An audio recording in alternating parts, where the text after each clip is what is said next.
আসসালামু আলাইকুম viewers, magic kitchen থেকে চলে আসলাম। আজ আমার কিচেনে রান্না হয়েছিল লাউ। যদিও মনটা সারাদিন অনেক খারাপ। ফেসবুকে যতবারই চোখ বুলাচ্ছি, মানুষের আহাচারি, কান্না, মায়েদের কান্না, তারপরে বাচ্চাগুলোর যে কষ্ট, এগুলো আসলে দেখে মনটা সারাদিন এমনিতেই খারাপ।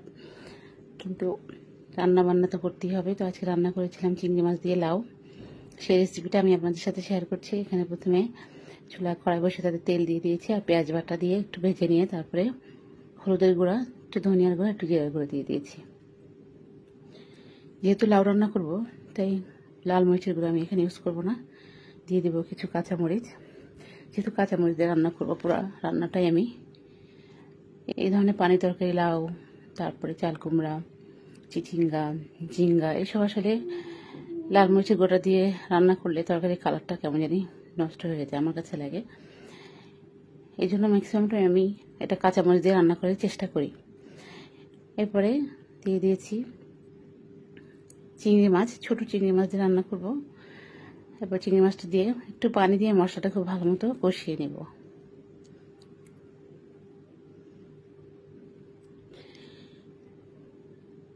খুবই সহজ একটা রান্নার রেসিপি, এবং আমি আপনাদের সাথে শেয়ার করছি, কারণ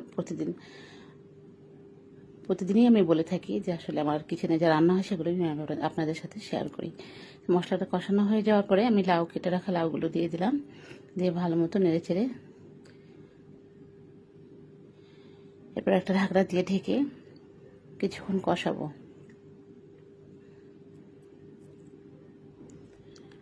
লাউ হচ্ছে ঠান্ডা তরকারি, এটা খেলে পেটের জন্য খুবই ভালো।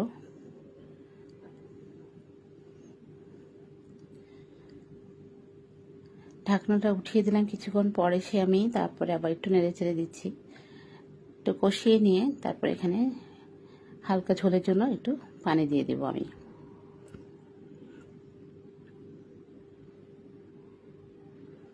যাতে লাউটাও সিদ্ধ হয়ে যায়, একটু ঝোল ঝোল থাকে। আমার ঘরে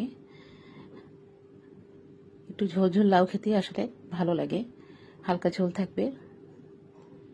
লাউ থেকে যদিও পানি বের হয়, তারপরেও সিদ্ধ হওয়ার জন্য আর একটু ঝোল ঝোল রাখার জন্য আমি একটু পানি দিয়ে দিলাম।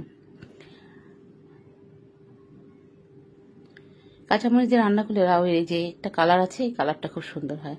তবুও আমার আজকে মনে হয় হলুদের গুঁড়াটা একটু বেশি পড়ে গেছে, হলুদের গুঁড়াটা আর একটু কম দিলে লাউয়ের কালারটা আরও অনেক সুন্দর হতো। সবশেষে একটু ধনিয়া পাতা দিয়ে কিছুক্ষণ চুলায় রেখে